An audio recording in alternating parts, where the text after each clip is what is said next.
이 특수 강도 혐의로 수용됐다가 병원 치료 중에 달아났던 김길수였죠. 네. 63시간 만에 검거됐다는 소식 들어왔었는데요. 일단 검거 영상 잠깐 보고 논의 이어가겠습니다. 네. 특수 강도 혐의로 구치소에 수감됐다가 사흘째 도주 중이던 36살 김길수 씨가 경찰에 붙잡혔습니다. 오늘 자정쯤 경기 안양의 경찰서까지 압송된 김 씨는 도주 이유 등을 묻는 취재진의 질문에는 답을 하지 않았습니다. 하지만 탈주를 계획했냐, 조력자가 있냐는 질문은 부정했습니다. 탈주 언제부터 계획하신 건가요? 계획 안 했어요. 조력자 있나요? 없어요. 앞서 김 씨는 지난 4일 새벽 안양의 한 병원에서 진료를 받던 중 도주했습니다. 화장실을 사용하겠다고 요청해 교정당국 직원이 수갑을 풀자 그 틈을 타 달아난 겁니다. 경기 의정부와 양주를 거쳐 서울로 진입한 김 씨는 창동역, 당고개역, 고속터미널역 등 곳곳에서 목격돼 불안을 키웠습니다. 그 과정에서 옷을 수차례 갈아입고 머리 모양도 바꾸며 계획적으로 범행한 것으로 파악됐습니다. 그렇게 도주를 이어가던 어젯밤 경기 의정부시의 한 거리에서 공중전화로 지인에게 전화를 걸다가 경찰에 붙잡혔습니다. 네, 지금 이제 방금 봤는데 네. 결국 그래도 잡혀서 그나마 다행인 거죠? 네, 그렇습니다. 네, 그러니까 굉장히 좀 불안에 떨었었어요. 왜냐하면 이런 사건 자체가 굉장히 오랜만입니다. 그러니까 지금 이제 치안이라든지 뭐 통신의 발달로 해서 탈주라든지 뭐 이런 사건은 맞아요. 사실 좀 상상하기 어려운 사건이 예전에 됐는데 저 신창원 이후에 그렇죠. 되게 생소했던 네, 사건인 것 같아요. 수십 년 만에 뭐 이렇게 이제 전국적으로 알려진 거는 그래서 이게 왜 안 잡히냐 이런 거였고 또 중간에는 또 잠깐 CCTV 상이나 이런 동선이 파악이 되지 않는 날이 있었어요. 그래서 그렇죠. 굉장히 불안했었는데 어저께 이제 그 잡혔습니다. 어제 9시 한 26분쯤에 속보로 전해졌는데요. 의정부시의 한 노상에서 이제 검거가 됐고요. 애초 이제 4일 오전 한 6시 정도에 병원에서 치료를 받다가 그 감시가 소홀한 틈을 타서 도주했다가 사흘 만에 이제 붙잡힌 겁니다. 아니 그럼 이제 김길수가 지금 우리가 이제 도주와 검거에만 좀 초점이 맞춰지다 보니까 정작 이 사람이 뭐 했던 사람인지 잘 모르는 분들도 계실 수 있거든요. 네. 일단 특수강도 혐의로 구속이 됐던 거죠. 네, 좀 네, 어떤 맞습니다. 상황이었던 겁니까? 이게 김길수가 했던 범행을 보면요. 9월 달에 SNS에서 광고를 했습니다. 내가 은행보다 싸게 환전을 해줄 수 있다. 이렇게 광고를 해서 돈을 들고 온 사람이 있을 거 아니에요? 만났는데 만나자마자 호신용 스프레이를 뿌리고 그 현금 7억 4천만 원이 든 가방을 빼앗아서 그대로 달아났습니다. 이런 특수강도 범행을 저질렀는데 이제 그러고 나서 11월 2일에 한 2달 만에 잡혀갖고 특수강도 혐의로 구속이 됐어요.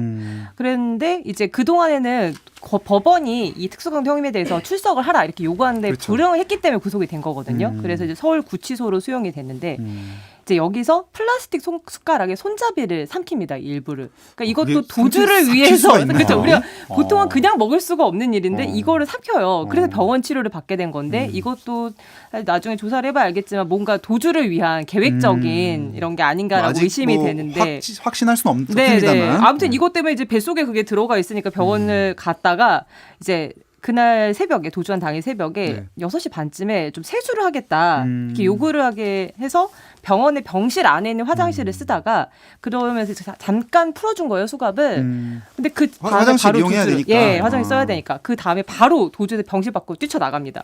그래서 교도관 2명이 병원의 지하 2층까지 쫓아갔지만 놓쳤다고 알려져 있어요. 이제 그 다음에는 그 짙은 남색의 병원 근무복이 있는데 이거를 훔쳐서 갈아입고 나서 병원에 나갑니다. 그러니까 자기 옷을 버리고. 네네. 그 다음에 한 30분 뒤에 이 병원에서 1km 정도 떨어진 범계역 여기서 이제 택시를 탄 걸로 확인이 되고 있습니다. 그것은 뭐 이렇게 환전 뭐 사기를 빙자해서 어쨌든 예. 범행을 저지르고 병원까지 달아났는데 이게 도주 이후에 일단 CCTV에는 막 이렇게 막 하얀색 옷 입고 막 계속 왔다 갔다 하는 모습 맞습니다. 잡히고 뭐 터미널에서도 나타났다 이런 보도도 제가 봤었는데 시민들이 굉장히 좀 불안해했었거든요. 네, 그 이후로 어떻게 된 거죠? 그 말씀하신 것처럼 이제 6시 50분쯤 택시를 타고 의정부로 이동을 합니다. 네. 그래서 7시 한 47분쯤 의정부에서 내리는 게 이제 확인이 됐고요. 이때 택시를 타고 가면서 택시기사의 휴대전화를 빌려서 누군가랑 이제 통화를 했다고 해요. 그리고 이 여성이 택시 요금을 계산해주기 위해서 나옵니다. 그리고 지금 후에 알려진 바로는 이 여성으로부터 현금 10만 원을 받고 헤어졌다고 알려져 있고요. 그 이후로 굉장히 이제 신출귀몰하게 다닙니다. 8시 56분에는 양주역에서 택시에서 내리는 모습이 찍혔고요. 뭐 9시에는 여기 양주를 간 이유가 이제 친동생이 살고 있어서였나 봐요. 그렇죠. 그래서 친동생한테 현금 70만 원을 받고 이제 원래 입고 있던 옷을 베이지색 옷으로 이제 건네받아서 갈아 입습니다. 그리고 이 다음부터가 조금 놀라운데요. 9시 37분에는 양주시에 있는 한 미용실에서 커트를 합니다. 그리고 10시 18분에는 지하철을 타고 이번에는 그 이동을 하고 10시 50분에는 창동역 인근 사우나에서 30분 정도 머물기도 하거든요. 그러니까 이때부터 이제 본격적으로 보도가 나오기 시작했어요. 근데 지금 동선을 보시면 안양에서 탈출을 해서 의정부를 갔다가 다시 양주를 갔다가 창동으로 들어오는 과정에서 대중교통을 이용을 했는데 이 과정에서 한 번도 이제 말하자면 뭐 검문이라든지 수색이 이루어지지 않은 뭐 이런 상황이어서 초반에 이제 굉장히 좀 시민들이 불안해했었습니다. 그러니까 이제 경기 남부에서 탈출을 해서 네. 일단 경기 북부 쪽 거점으로 이동한 다음에 네. 그 안에서는 좀 여러 군데를 막 옷도 사고 머리도 하고 막 그렇죠. 활보했던 거네요. 네, 맞습니다. 그래서 서울에 그리고 이제 들어와서 당곡역에서 이제 지하철을 내린 걸로 확인이 되고요. 근데 이때부터 뭔가 불안감을 느꼈던 것 같아요. 왜냐하면 TV에 자기가 이제 보도가 되기 시작했잖아요. 그리고 막 그래서 현상금도 500만 원에서 네. 1000만 원으로 올리고 막 그랬잖아요. 네, 그렇습니다. 그래서 어떤 식당에 들어가서 밥을 먹는데 다 먹지 않고 5분 만에 나왔다는 거예요. 그러니까 그 이런 게 이제 우리가 드라마나 이런 데서 많이 보면 왜 밥을 먹고 있는데 자기의 탈주 소식이 나온다든지 뉴스에 모자 이렇게 TV에서. 모자 네. 눌러 쓰는 장면 나오잖아요. 네, 뭐 정말. 그런 이제 장면이 연상되는 장면인데 그 다음부터가 근데 약간 미스테리한데 뭔가 갈 데가 없거나 계획이 없는 사람처럼 움직이기 시작합니다. 그러니까 12시 식당에서 나와서 그날 이제 오후까지는 노원구 일대를 그냥 막 배회해요. 돌아다녀요. 그리고 7호선 열차에 탑승을 해서 서울 고속버스 터미널에 내립니다. 근데 이 범죄 전문가들이 얘기하는 게 이제 이 도주범들이 고속터미널이라든지 역을 들린 이유는 사람이 많기 때문이거든요. 식별이 어려우니까. 그렇죠. 네. 그래서 거기 고속버스 터미널에 내려서 옷을 한 벌 삽니다. 그래서 하얀 색깔, 베이지색 계통의 옷에서 검은 옷으로 이제 갈아 입고 밤에 그 앞에서 이제 그 음료수를 마시는 장면이 포착이 되는데 이틀자가 될 때까지 못 잡으니까 수사당국이 난리가 났습니다. 그 애초에 왜 이 탈주가 가능했던 거냐, 뭐 이런 것들이 하고 이제 이날 저녁 때부터 탈주에 대한 신고가 어떻게 이루어진 거냐, 뭐 이런 것들이 보도가 되기 시작하면서 수사당국이 이제 현상금을 1,000만 원으로 올리게 되고요. 그런데 1,000만 원으로 올리고 그날 그 CCTV나 이런 데 포착이 안 돼요. 행방이 지금 모연해서 조사를 해봐야 되는 상황인데 그러다가 도주 3일차인 이제 어제 밤 9시 24분에 그 애초 10만 원을 빌려준 것으로 하는 이제 여성, 뭐 연인으로 지금 알려져 있는데요. 전화 통화를 하는 과정에서 위치가 노출이 되고 의정부경찰서 강력팀에 의해서 의정부시의 한 노상에서 검거가 됐습니다. 아니, 지금 이런 어떻게 막 이렇게 활개치고 다녔던 거에 대해서 너무 분노하셔가지고 지금 목소리가 막 네, 갈라질 정도로 지금 제가 마음이 전달이 됐습니다. 네, 너무 다닌 네. 데가 많고 예. 저는 이렇게까지 다니고 CCTV가 거의 실시간으로 모니터링이 그러니까요. 되는 지역들인데 특히 이제 뭐 역이라든지 이런 데는 근데 이제 왜 이렇게 검거가 안 됐나 이런 생각도 듭니다. 사실 사회부 기자들끼리 하는 불문율이 있어요. 서울에선 이제 강력 사건이 더는 일어나지 않아. 그렇죠. 그런 말을 했어요. 왜냐하면은 네. CCTV가 너무 많아서 이제는 범죄도 너무 쉽게 걸려 이랬었는데 상당히 지금 말씀하신 대로 좀 이례적인 상황이 아니었던가 싶은 생각이 드는데요. 네. 말씀하신 김길- 대로 최근 들어서 이제 뭐 연쇄살인이라든지 네네네. 뭐 탈주라든지 이런 범죄는 치안 상황이 바뀌었기 때문에 그러니까 많이 바뀌었어요. 연쇄살인도 잡힙니다. 왜냐하면 네. 잡고자 하면 네. 그렇기 때문에 좀 어려워졌다 이런 평가가 일반적이었는데 이 동선을 놓고 보면 CCTV가 있어도 사실 다니려면 다닐 수 있다. 수사당국이 그때 뭐 한 90명 정도가 쫓고 있었다고 하거든요. 그럼에도 불구하고 좀 이렇게 움직였습니다. 김길수가 이제 아까 이제 조재현 기자가 특수강도 뭐 환전을 빙자해서 사례를 소개해 주셨는데 이 특수강도 혐의 외에도 다른 전과도 꽤 있다는 거죠. 네, 그 조사를 해보니까 거의 뭐 잔범죄 교과서라고 해야 될까요? 그러니까 15살 때 범죄가 시작이 되는데 그 범죄가 뭐냐면 그 미용실에 들어가서 금품을 강취하려고 합니다. 그러니까 이게 15살의 일인데 이때 이제 미수에 그치긴 했지만 어쨌든 이제 소년범이 된 거죠. 그리고 20살 때 차를 빌려갖고 가다가 어떤 차를 들이받습니다. 근데 이때 무면허 상태였어요. 그래서 이때 그 징역 10개월에 집행유예 2년이 선고가 됩니다. 그리고 이에 같은 비슷한 시점에 인터넷에서 채권 추진 광고를 올려서 사기를 치는 일을 벌입니다. 그러니까 이게 뭐냐면 돈을 내가 받아다 주겠다라고 해서 돈을 선불금을 받고 착수금을 받고 뭐 하는 과정에서 문제가 생겼다, 다쳤다, 뭐 어려워졌다 이러면서 돈을 뜯어낸 거예요. 근데 법원이 보니까 아예 채권 출심할 의지와 능력이 없었다라고 판단을 해서 이때도 처벌이 됩니다.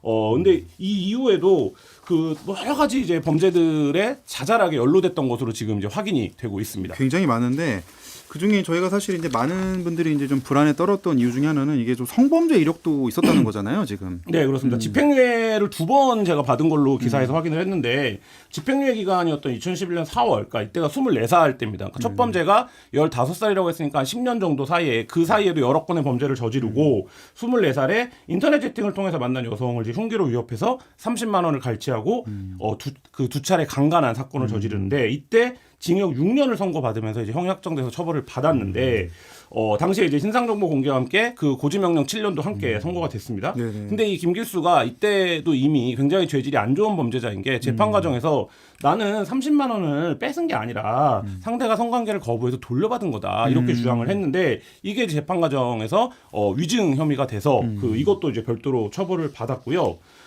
교도소를 살고 나와서 6년 복역을 하고 나와서 34살 이 되던 2021년에는 그 말다툼 과정에서 이제 어떤 사람을 때리는 일을 네네. 벌여서 벌금 300만 원을 선고받기도 했고요. 뭐 이렇다 보니까 계속 이제 범죄자이거나 교도소에 가거나 범죄 혐의로 수사를 받거나 재판을 받거나 이런 과정들이 되면서 변변한 직업을 좀 갖지 못했던 것으로 보이고 채무도 지금 상당하다 이렇게 보도가 되고 있습니다. 아니, 보통 이제 우리가 흔히 동종전과라는 표현을 많이 쓰잖아요. 네. 반복해서 유사한 범죄를 뭐 사기면 사기 이렇게 가는 게 아니라 지금 보니까 굉장히 다양한 범죄를 아까 네. 뭐 자잘하게 많다고 하셨는데 진짜 좀 많이 저지른 것 같은데 이번에 보면은 결국 잡아서 다행이긴 한데 어쨌든 김길수가 도주하고 나서 서울구치소 관계자들이 이제 신고를 했어야 되는데 이거를 112에 1시간이 넘게 지나서 신고했다 이러면서 좀 초동 대응에 대한 논란도 좀 나왔던 거죠. 그러니까 이 부분에 대해서도 지금 좀 죄송합니다. 수사로 규명이 필요한데 6시 47분에 병원을 빠져나왔어요. 근데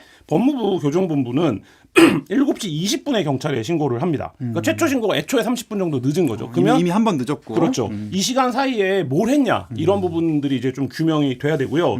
이 시간이 왜 중요하냐면 이 시간이 지연되는 사이에 택시를 이미 타버립니다. 그렇기 그렇죠. 때문에 만약에 신고가 빨리 돼서 거기에 먼저 그 라인을 쳤다라고 하면 거기를 벗어나지 못했을 텐데 일단 그거를 놓쳐버린 거죠.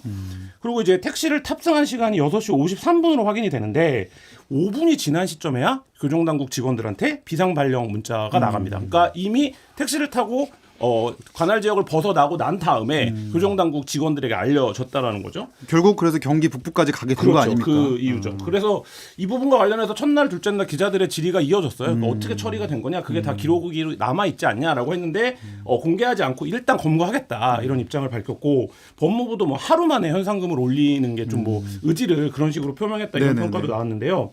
지금 이제 뭐 전문가들은 빨리 신고가 됐다면 그리고 기동 타격대가 붙었다면 아마 지역을 내에서 막을 수 있었을 거다 이런 지적을 하고 있고 또 한 가지는 앞서 이제 조지영 기자가 설명한 대로 숟가락을 먹은 행위를 어떻게 볼 거냐의 문제예요. 그러니까 이게 질환 때문에 병원을 간 게 아니잖아요. 그렇죠. 네, 이례적인 상황이 그렇죠. 벌어졌던 거죠. 그렇다면 경비라든지 이런 부분들을 좀 더 삼엄하게 했어야 되는 게 아니냐 이런 비판도 나오고 있습니다. 네. 하여튼 지금 뭐 정말 이게 만에 하나 검거가 늦어지고 맞습니다. 지금까지도 우리가 그 얘기를 하고 있었더라면 어땠을까라는 생각이 드는데 어쨌든 빨리 검거가 돼서 다행인데 다시는 좀 이런 일이 없도록 해야 되겠습니다. 네, 맞습니다. 그래야 좀 목소리도 안 갈라지실 것 같고. 오늘 너무 죄송합니다. 계속 오늘 특히 더 격앙되신 것 같아요. 이제 제가 마음이 전달돼서 아마 청취자분들도 진심을 느끼셨을 것 같습니다. 땀이 납니다. 아니, 얼마나 그 네. 열성적으로 취재해 오신 게 다 느껴져서 저도 감동을 좀 받았고요. 이번에 조재현 기자가 또 아이템 준비해 오셨죠? 네네. 어떤 소식일까요? 그 예. 금오도 사건이라고요? 네, 맞습니다. 네. 이게 좀 들어보셨을 거예요. 네네. 처음에는 이제 보험금을 노리고 남편이 아내를 살해했다. 이래서 굉장히 떠들썩했고 1심에서 유죄로 무기징역이 나왔습니다. 네네. 근데 이게 나중에 계속 판결이 뒤집히면서 결국에는 대법원에서 최종 무죄가 됐거든요. 그러면서 보험금도 원래는 보험회사에서 주지 않던 보험금까지 다 주라는 판결이 최근 지난주에 나왔습니다. 아, 이거 일단 그럼 영상부터 그 영상을 저희도 좀 보고 이 예. 사건도 좀 보고 논의 이어가겠습니다. 주변 도로를 향해 천천히 걸어가던 남성이 잠시 뒤 다시 나타나 바다 쪽으로 뛰어갑니다. 뒤이어 손전등을 든 또 다른 사람이 뒤따릅니다. 지난 2018년 마지막 날 밤 승용차가 바다로 추락해 차에 타고 있던 40대 여성이 숨졌습니다. 네, 11시 10분 집사람이 신고를 했어요. 저번 며칠 낚시가 빠졌으면 어서 건질라고 물이 튀들어야 해야 될 건데 그대로 와서 물이 튕기니까 거라 물이 튕기니까 젖었다고 그게 말이에요. 당시 검찰은 숨진 여성의 남편이 거액의 보험금을 노리고 일부러 차를 바다에 빠뜨렸다고 보고 살인 혐의로 기소했습니다. 변속기를 중립에 넣고 혼자 차에서 내렸고 사고 직전 아내 명의로 17억 원 상당의 보험이 여러 개 가입됐다는 점 등이 근거가 됐습니다. 1심은 무기징역을 선고했지만 2심과 대법원은 살인 혐의에 대해 무죄를 선고하고 교통사고 처리 특례법 위반 혐의만 인정했습니다. 살인 혐의를 벗은 남편은 곧바로 보험사 2곳 등을 상대로 보험금 청구 소송을 냈습니다. 1심은 여전히 고의성이 있다며 청구를 기각했지만 2심에서 뒤집혔고 오늘 대법원 판결에 따라 보험금 지급이 결정됐습니다. 남편은 보험금 12억 원과 약 2억 원가량의 지연이자까지 받게 됐습니다. 그러니까 정리해보자면 이제 아내가 숨지고 남편은 거액의 보험료를 받았다. 네, 여기까지는 뭔가 전형적인 네. 뭔가 그 영화의 스토리 같은 느낌이 네, 나는데 네, 많이 본 그리고 그런 유죄 느낌. 판결까지 또 나요. 네, 여기까지도 그냥 흘러왔는데 네. 이게 뒤집히면서 문제가 된 건데 이게 네. 도대체 어떤 상황이길래 이런 상황이 네. 벌어진 건 좀 정리를 좀 해주실 수 있을까요? 한 번 더 이제 우리가 어떤 일이 일어났나 이걸 보면은 네. 2018년 12월 31일 그해 마지막 날에 부부가 해돋이를 보러 여수의 금오도에 갑니다. 남편은 50살이고 아내는 47살이에요. 네. 근데 남편이 이제 차를 운전해서 금오도 선착장에 오후에 갔고 날이 저물었는데 남편이 선착로에서 선착장에서 후진을 하다가 난간에 들이받았다는 거예요. 남편이 차 상태를 좀 확인해 볼게 이러면서 혼자 운전석에서 내렸는데 이때 차량 변속기를 중립 N에다 놓고 내립니다. 근데 이제 남편의 얘기는 이 차량이 경사로에 있다가 혼자 이제 아내를 태우는데 바다 쪽 굴러가서 물속으로 빡 빠졌다는 거예요. 과실이다 뭐 이런 거네요. 굳이 얘기하자면. 네. 본인이 이제 실수로. 그러니까 방금 보신 근데 영상에서 이게 문제가 됐던 게 그러면 아내와 차가 빠졌는데 구조 요청을 당장 해야 되는데 그렇죠. 갈 때는 뭔가 천천히 가고 오히려 다시 구조자랑 올 때는 좀 뛰고 있는 모습? 이게 좀 이해가 되나라는 부분이 있었고 왜 남편은 휴대폰을 신고 안 했냐 했더니 휴대폰도 내가 실수로 차에 두고 내렸다 이렇게 설명을 했거든요. 그런데 차 안에 있던 아내는 119에 신고한 기록이 남아 있었습니다. 근데 아내는 119에 전화를 해서 지금 차가 가라앉고 문이 안 열린다. 근데 물이 목까지 올라서 내가 잠겨요. 여기까지 얘기하고 4분 만에 전화가 끊겨버립니다. 해경 구조대가 출동을 해서 이제 이 아내분을 이제 구조를 해서 병원으로 옮겼지만 결국에는 숨졌는데 사회는 익사고요. 이게 맨 처음 보도될 때는 그냥 일반 사건 사고처럼 이제 어젯밤에 뭐 차가 빠져 이렇게 나왔는데 그 다음에 보니까 이제 수사기관이 봤더니 의심스러운 정황들이 이제 하나둘씩 나오는 어떤 거예요. 것들이 좀 있었나요? 일단은 이 하차하기 전에 보면 뒷좌석 창문이 7cm 정도 열려 있었습니다. 근데 이것도 남편이 차에서 냄새가 난다. 라고 열어놨다는 거예요. 그런데 여기에 대해서 전문가들이 이 창문이 다 닫혀 있으면 오히려 부력 때문에 차가 뜰 수 있으니 그렇죠. 차를 빨리 가라앉게 하려는 의도 아닌가라고 의심이 그러니까 쉽게 네. 말해 차에 구멍을 뚫어놨다 네, 이런 네, 취지로 네. 이제 더 분석을 빨리, 했던 네. 거네. 예. 고의적으로 했다면 그럴 수 있다. 그리고 이 둘이 재혼 부부입니다. 재혼 부부였는데 혼인 신고한 지 3주 정도밖에 안 된 시점에 이 사고가 일어나요. 그런데 아내가 숨지면 아까 말씀하셨지만 6건의 보험 상품이 가입이 돼 있는데 사망하면 최대 12억 5천만 원을 받는 보험들이었습니다. 근데 남편이 이거를 다 수익자를 자기 앞으로 돌려놔요. 아내에게도 자녀가 있었는데 다 수익자가 남편으로 바뀌었고요. 그리고 혼인신고를 한 바로 다음 날에는 자동차 보험 특약까지 새로 가입합니다. 이게 최대 5억이에요. 그래서 승용차랑 아내가 함께 빠져서 숨지면 17억 5천만 원이 남편 앞으로 가게 이제 보험이 설계가 돼 있었던 거예요. 마치 이 사고를 예. 알고 있었다는 듯한 네, 가입 너무 행태다 그리고 이거네요. 하자마자 못 빨리. 어. 그런데 이 남편의 직업이 뭐였냐? 보험 설계사입니다. 그리고 직업이? 남편이 아내를 만나기 전에 빚도 1억 원이 넘게 있어서 개인 회생을 신청을 했었고 또 전처랑 또 자녀에게 생활비도 보내고 있어가지고 경제적으로 어려운 상태였어요. 그리고 또 남편에게 전과도 있었습니다. 그 2012년도에 친구가 경찰이었는데 같이 우체국 금고에서 현금을 5천만 원 정도 현금 처리를 했고요. 아니, 오늘 이렇게 영화가 친구인 많이 경찰과 나옵니까? 네네 우리가 현실에서 잘 보지 못했던 또 그 전에는 현금 지급기 ATM 안에 있는 돈도 훔쳐간 그런 전과가 있었거든요. 그래서 수사기관에서 볼 때는 이런 모든 걸 종합해 봤을 때 보험금을 노리고 재혼한 부인을 살해했다라고 판단을 해서 살인 혐의로 구속 기소를 합니다. 그러니까 가뜩이나 돈 욕심도 많이 범죄도 했던 사람이 네, 경제 범죄가 보험을 있죠. 잘 알고 있는 데다가 네, 네. 결혼한 지 얼마 안 돼서 딱 네. 요거만 충족되면 거액을 네, 받게끔 네, 한 네. 상황이 좀 의심스럽다 네, 이랬던 네. 건데 그 구조 의무도 뭔가 최선을 다하지 않은 거고. 그거를 이제 1심은 받아들였던 그렇죠. 거죠. 네. 그래서 1심에서 뭐라고 했냐면 1심 재판부가 본인의 경제적 문제를 해결하려고 소중한 생명을 보험금 수령의 도구로 사용을 했고 부인을 차가운 겨울바다에 빠뜨려 익사시켜서 죄질이 극히 불량하다. 그러니까 이거는 거액의 보험금을 노린 고의적 살인이다. 이렇게 명확하게 판시를 했었습니다.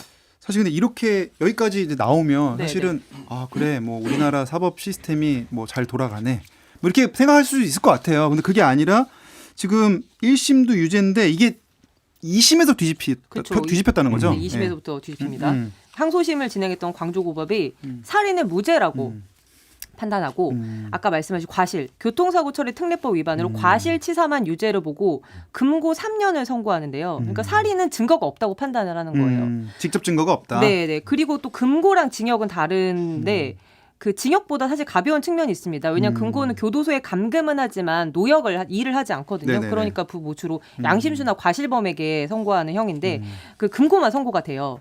2심이 왜 그렇게 했지라고 보면은 이제 2심 재판부가 여기가 경사로다 보니까 내리막이잖아요. 그러니까 차가 저절로 굴러갈 수도 있다.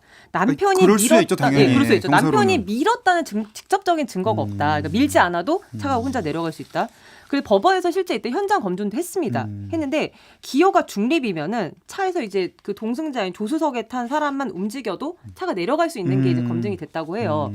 그리고 이제 사고 직전에 그럼 수익자가 남편으로 변경된 거를 뭐 강압이나 본인이 이제 원해서 한 거냐. 근데 두 사람의 대화를 봤더니 이것도 뭐 아내가 요구했을 가능성도 있다. 남편이 이걸 막 강제로 억지로 시킨 것 같진 않다. 그리고 뭐 기존 보험을 해약하고 사망 보험금을 높이긴 했는데 이것도 살인의 직접적인 동기로 단정하기는 어렵다라고 합니다.